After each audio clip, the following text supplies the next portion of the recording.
My parents gave my childhood home to my addict sister without telling me so.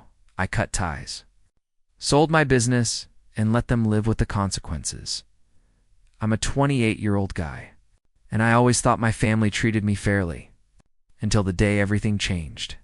Growing up, I was the responsible one, the kid who paid attention in school, helped around the house, and made sure my parents didn't have to worry about anything.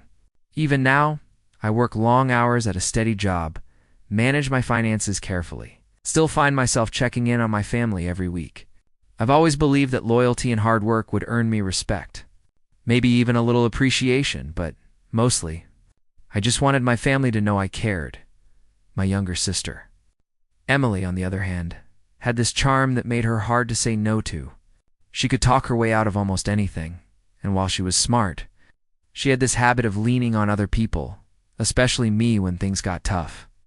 I covered her tuition when she floundered in college, lent her money to fix her car when it broke down, and spent hours helping her navigate the endless paperwork of adulthood she never seemed to remember. At the time, I thought of it as being supportive, like a brother should. Our parents. They had a soft spot for her that I always tried to overlook. They'd make little comments in passing, things like, "We know she needs a little more help," or "She's just figuring things out," and I'd brush it off.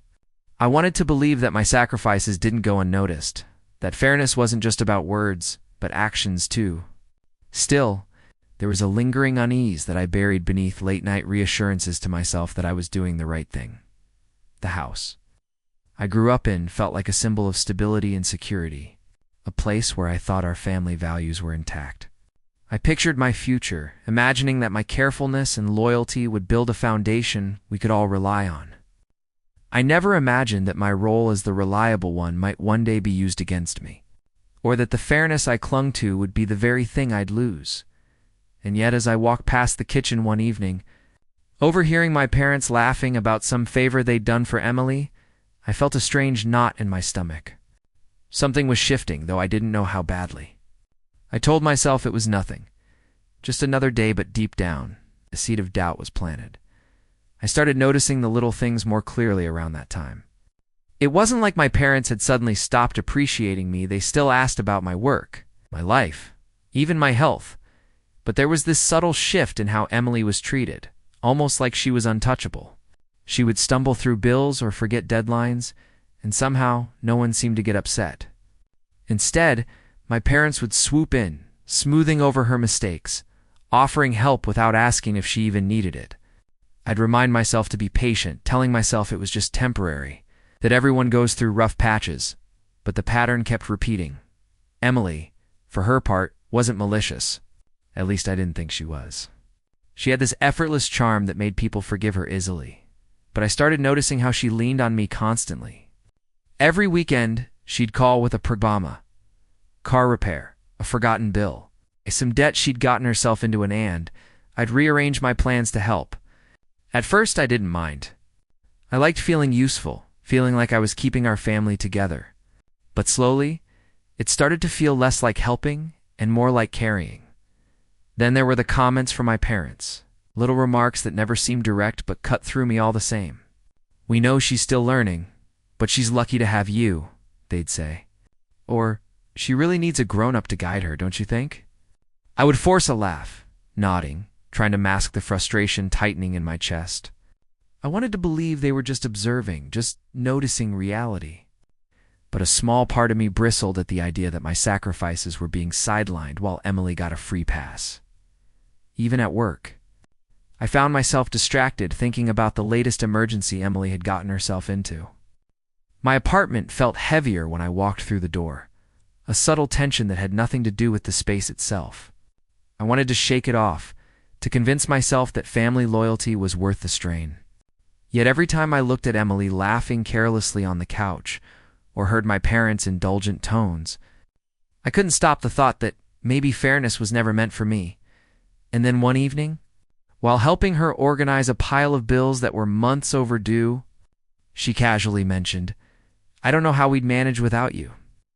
I smiled, but something in her tone so matter-of-fact, so sure hit me differently this time. I had a sinking feeling deep in my gut that maybe being the reliable one wasn't a choice anymore. It was becoming an expectation. The day I found out about the house felt like someone had pulled the rug out from under me. I was at work when my sister's friend casually mentioned, almost offhand, "Congrats on the new place. I must be thrilled." My stomach dropped, and I froze. At first, I thought I'd misheard. "Wait, what do you mean?" I asked, my voice tighter than I realized. That's when the words hit me. My parents had transferred the deed of our childhood home to Emily. Without telling me, not a word. No discussion, no warning, just done. I remember staring at the ceiling of my office, trying to breathe, trying to make sense of it. This was the house I had grown up in, the place I'd always thought of as ours together.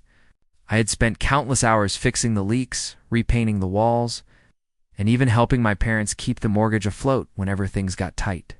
And suddenly it belonged entirely to Emily. I couldn't understand how they could do this. I'd always been the one who sacrificed, who planned ahead, who kept things together. And yet in one fell swoop, it felt like all of that didn't matter. Later that evening, I confronted my parents. My voice wavered as I tried to stay calm. "Why didn't you tell me about this? The house sits. It was supposed to be ours." My dad sighed, leaning back in his chair. "We thought Emily needed it more right now. You've done so much already. You have your life, your work. She just needs a little stability." My mom chimed in, her tone almost apologetic but tinged with finality. "We're not taking anything away from you. You've always been responsible, and we know that. This was just for her." I wanted to shout, to throw something across the room, but the words stuck in my throat. I remembered all those nights I stayed late at work to cover bills. All the weekends I spent helping Emily with things she could have handled herself, all the sacrifices I'd made. And yet here they were, framing it as if I had nothing to gain anyway. Emily walked in at that moment, smiling, unaware of the storm she had stepped into. "Thanks for letting me have the house," she said casually. My hands clenched into fists. I forced a smile, my voice tight. "Yeah, sure, congratulations." But inside, I felt a knot of anger and betrayal tighten in my chest. I knew, in that instant, nothing would ever feel the same again. And as I walked out of the living room that night, I couldn't shake the thought, if this was how much they valued me, maybe I'd been wrong about what family loyalty really meant. That night, I couldn't sleep. I kept replaying the scene over and over in my head, the way my parents' faces held that odd mixture of pride and dismissal. The casual way Emily had thanked me, as if I had handed her a gift rather than my entire childhood. The apartment felt suffocating, like the walls themselves were closing in, reminding me of all the times I'd been overlooked, all the sacrifices I'd made that suddenly seemed meaningless. I stared at the ceiling, heart pounding, asking myself how I could have been so blind for so long. The next morning, I tried to go about my day, but everything felt off. Even at work, my focus slipped. I'd glance at my phone, expecting a message or call from my parents explaining themselves, something to justify their actions, but of course nothing came. Emily didn't mention it either, and that casual indifference cut deeper than anything they could have said. I thought I knew her. I thought I understood the family dynamic. But now it felt like I was living in a parallel world where all my efforts had been invisible. When I finally confronted my sister directly, I tried to keep my voice steady. "Do you realize what this means?" I asked, my chest tight. She shrugged, leaning against the counter with that same infuriating charm. "It's just a house," she said. "You've got your stuff. I'm just glad we're not fighting over it." I wanted to scream. That house wasn't just bricks and mortar, it was my childhood. Memories every Christmas morning and every scraped knee I'd ever patched up. And she treated it like a casual favor. I went to my parents again, trying to reason. "I've always been responsible, always had your backs. And now this? You gave everything to her without even talking to me?" My dad looked uncomfortable, shuffling papers on the desk. "We thought it was best this way," he said quietly. "You've got your life, and well, she needs a little more guidance right now." Guidance. That word felt like a slap to the face. I realized in that moment that no matter what I did, They would always see me as the capable one, someone to be taken for granted, while Emily would be coddled and protected. Walking home that evening, I passed the old house on the corner. The lights were on, laughter echoing faintly through the windows, and I felt a twist of anger and helplessness in my gut. For the first time, I questioned whether loyalty and fairness were ever part of my family's vocabulary.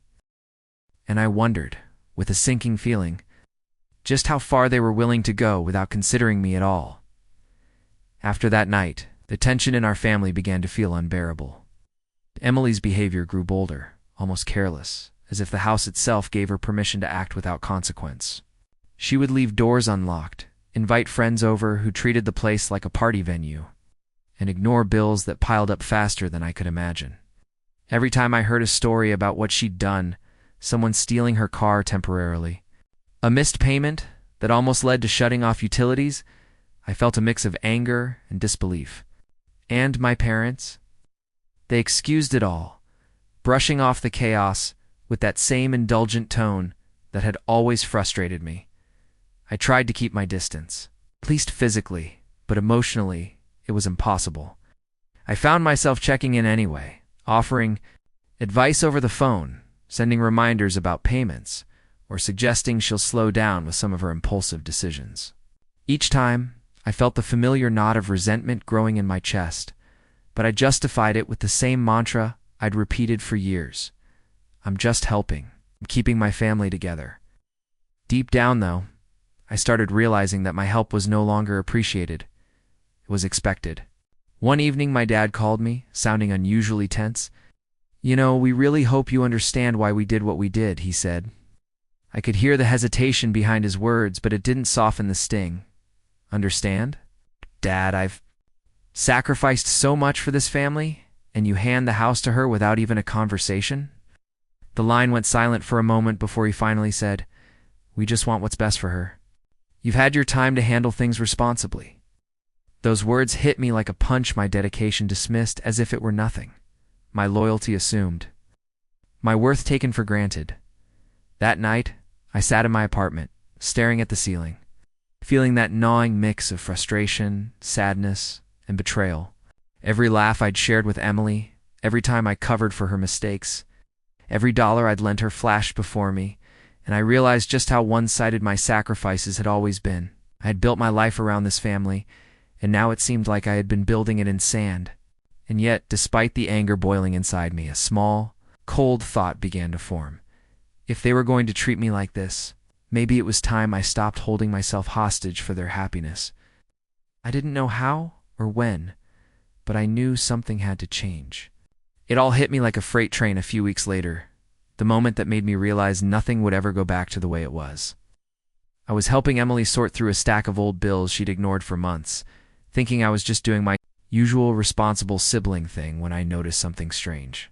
Some of the payments had been coming out of accounts I didn't even know she had access to, accounts my parents had set up for emergencies, for both of us. My stomach sank. I flipped through the statements and there it was. Hundreds, sometimes. Thousands of dollars, siphoned off quietly, methodically, while my parents pretended nothing was wrong. I confronted Emily immediately, my voice shaking with a mix of anger and disbelief. "Did you take this money from the family accounts?" She looked at me with that same casual, untouchable expression. "I just borrowed what I needed. Mom and Dad said it was fine," she said. My blood ran cold. I could feel my hands trembling, a combination of rage and utter betrayal. How could my parents enable this? How could they watch me shoulder everything and now sit back while she drained what little security we had left? What? I called my parents, hoping for some explanation or at least an apology. The conversation confirmed my worst fears. "We didn't want to upset you," my mom said, in that impossibly calm tone. "We knew you were busy with work. Thought you'd understand she needed the help. Understand? After everything I'd done, every time I stayed late to cover bills, every sacrifice I made to keep the family afloat, they expected me to simply shrug and accept this." I hung up the phone and sat in stunned silence, the reality settling like a heavy weight in my chest. I felt numb, angry, and deeply hurt all at once. The trust I had in my family, the loyalty I had believed in, felt like it had been used against me. twisted into some cruel joke I hadn't realized I was part of. As I stared at the walls of my apartment, I knew something had to change. My role as the dependable one had been weaponized, and I couldn't keep letting them use me. A plan started to form in my mind, a way to reclaim my life, my dignity, and make them face the consequences of the choices they had made. But I also knew it wouldn't be easy, and I couldn't foresee the toll it would take. And yet, despite the storm raging inside me, a small, cold clarity emerged. I wasn't going to be the victim anymore. Something had to break, and I was ready to be the one who broke it.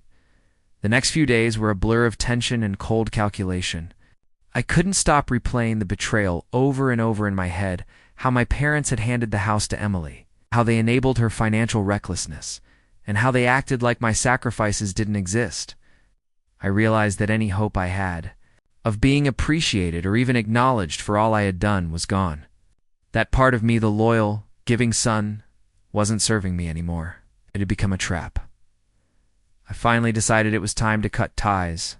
I remember sitting my parents down one evening, my heart hammering in my chest, trying to maintain control over my voice. "I can't keep doing this," I said firmly. "I've given everything I could, and it's never enough. I'm done being the family scapegoat, the one who covers for everyone else while nobody acknowledges me." My father's jaw tightened, and my mother looked as if I'd just slapped her across the face. "Are you serious?" my dad asked, disbelief evident. "We've raised you to be responsible. This isn't fair." I shook my head. "It's fair to you. I've been fair for years. Bah, but I'm done sacrificing my life for a family that won't respect me." Walking out that night, I felt a strange mix of fear and liberation. The apartment felt lighter when I returned home, though the echo of my decision reverberated in every corner.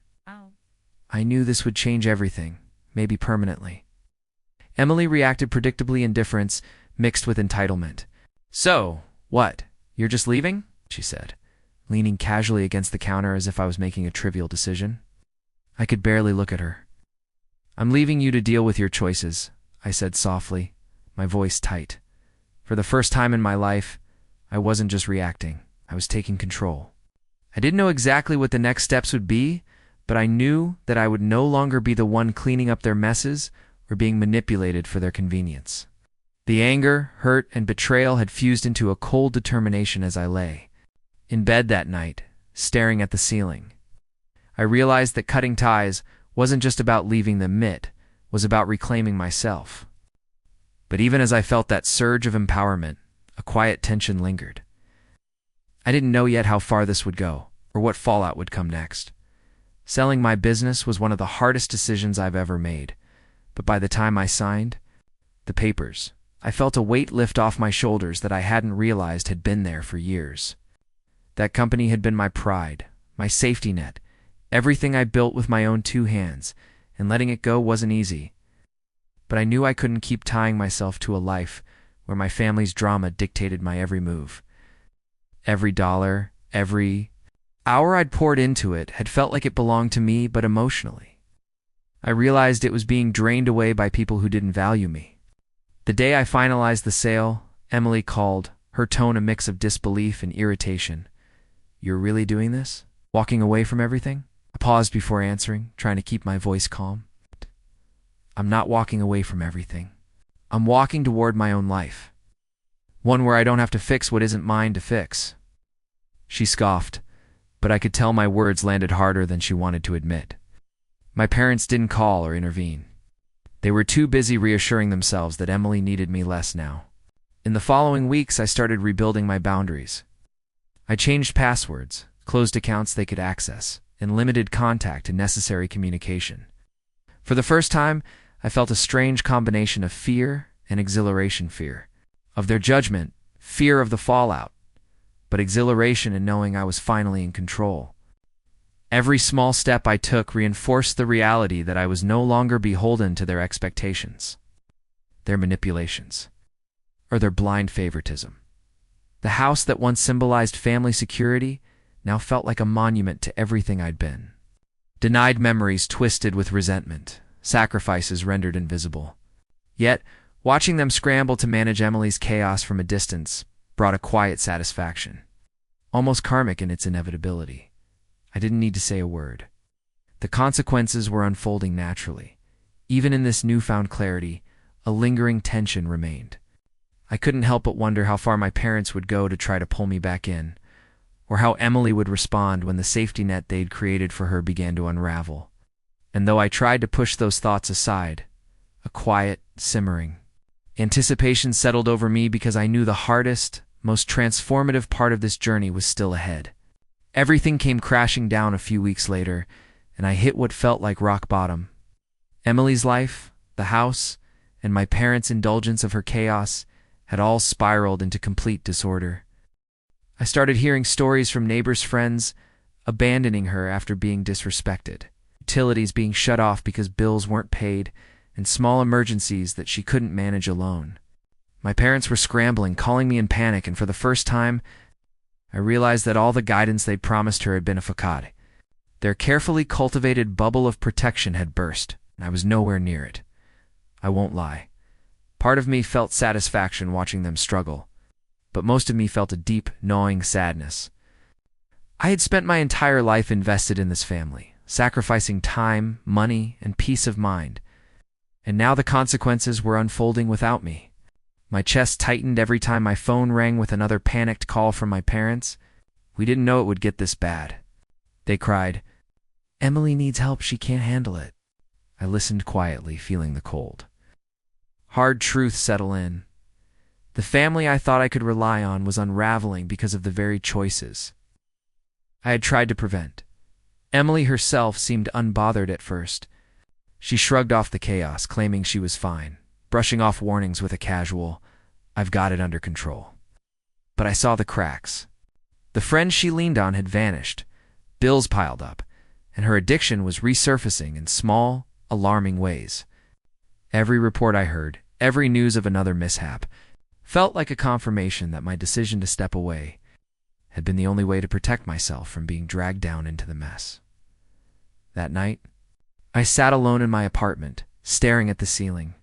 Feeling a mixture of guilt, anger, and relief, I realized I'd crossed a point of no return. My family's crisis was unfolding without me, and I could no longer be the safety net they had taken for granted. The sense of loss was overwhelming, but underneath it, a quiet, determined empowerment was growing. And as I turned off the lights and lay in bed, I couldn't stop thinking. They had underestimated me for the last time. Whatever happened next, I would face it on my own terms. And the consequences of their choices were finally theirs to bear. By the time the chaos fully hit, my parents were living in a constant state of panic, scrambling to keep Emily afloat. I watched from a distance, deliberately uninvolved, as they tried to negotiate overdue bills, begged friends for favors, and begged her to take responsibility for the mess she had created. It was surreal, seeing them, the same people who had dismissed my sacrifices for years, finally experiencing the weight of consequences firsthand. I felt a strange mix of vindication and disbelief after years of bending over backwards for them. Now they were the ones struggling. Emily's facade of confidence started to crack. I heard through mutual acquaintances that she had arguments with friends, missed important deadlines, and even lost a short-term job because she couldn't manage her time or commitments. Each story hit me differently. Some angered me. Some saddened me, but all of them confirmed that my decision to step away had been necessary. I didn't gloat. I simply watched. Knowing that the chaos she had long been shielded from was now unavoidable, my parents reached out a few times, thinly veiled attempts at reconciliation, but I stayed firm. "You've got to let her handle this," I said when they called, my voice cold but controlled. "I've done my part for years. Now it's your turn or hers." I could hear the panic in their tones, the realization that they'd enabled a lifestyle they couldn't sustain. It was almost poetic, the way the consequences they had ignored for so long were now squarely on their shoulders. I took walks past the old house occasionally, watching the lights flicker on in the evening. It was both painful and liberating to see the place, once a symbol of my childhood and sacrifices, now filled with the chaos I had long predicted. I couldn't help but feel a quiet satisfaction, knowing I had removed myself from the storm before it completely consumed me. And yet, despite the distance and the empowerment, a lingering tension remained. I wondered how far this unraveling would go, and whether my parents or Emily would ever truly understand the weight of their choices. One thing was certain: the family I had once held together was no longer mine to save, and the fallout was theirs to endure. By the time I started rebuilding my life, I had finally begun to feel a sense of peace I hadn't known in years. I moved into a smaller apartment, one that was entirely mine, and began focusing on work and friendships that weren't tied to family obligations. For the first time in a long while, I felt like I could breathe, like I had room to make choices without guilt or manipulation. The weight of responsibility that had been pinned to my shoulders for decades was finally gone. Occasionally, my parents tried to reach out, tentative messages filled with half apologies and guilt-tripped explanations. "We just want you to be part of the family," they'd write. Or, "Emily needs your guidance." Read them, felt the old pangs of frustration, and then deleted or ignored the messages. For years, I had been the one who kept everyone afloat, and now it was their turn to deal with the chaos. I realized that my absence was perhaps the most powerful lesson I could teach. Boundaries are real, and loyalty should never come at the expense of your own life. Emily's life was still unraveling. Though I didn't actively seek updates, I heard from mutual friends that she had lost more privileges, that some people who had enabled her behavior were now gone, and that she was starting to face reality in ways she never had when I was around to cover for her. I didn't feel joy in her struggle, just a quiet, reflective acknowledgement that the universe had a way of balancing things out. Through all of this, I discovered strength I hadn't known I possessed. I started exploring hobbies I had neglected, making plans for my future without feeling guilty, and slowly building a life that wasn't dictated by anyone else's mistakes. I felt lighter, empowered, and for the first time, free. And yet, even in this newfound freedom, there was a lingering sense of anticipation. I couldn't help but wonder if my parents or Emily would ever grasp the gravity of their actions, or if they would continue repeating the same patterns. But one thing was clear: I had stepped away, and the consequences of their choices were theirs alone to live with. The final sense of closure came gradually, but when it did, it hit harder than I expected. One afternoon, I walked past the old house on a quiet street, its familiar bricks and windows now shadowed by neglect and chaos. From the outside, I could hear fragments of shouting, the clatter of objects, and for a moment, I felt a flicker of something that had been absent for years: vindication. My parents, once so confident in their decisions, were now forced to live within the reality they had enabled. And Emily, the charming, untouchable sister I had once protected, was facing the weight of her own choices. I didn't gloat, and I didn't celebrate. Instead, I felt a deep, quiet satisfaction in knowing I had removed myself from their destructive cycle before it consumed me. I had reclaimed my life, sold my business, stepped away from toxic expectations, and built boundaries that no one could cross. I had sacrificed and suffered, yes, but unlike before. This time I did it on my own terms. Occasionally I heard from my parents, tentative and pleading, but I remained polite and distant. "We just want you back," they said. I listened, nodded internally, but reminded myself that my loyalty wasn't a tool to be exploited. Emily's struggles continued quietly, unseen by me, but I knew the lesson had been delivered.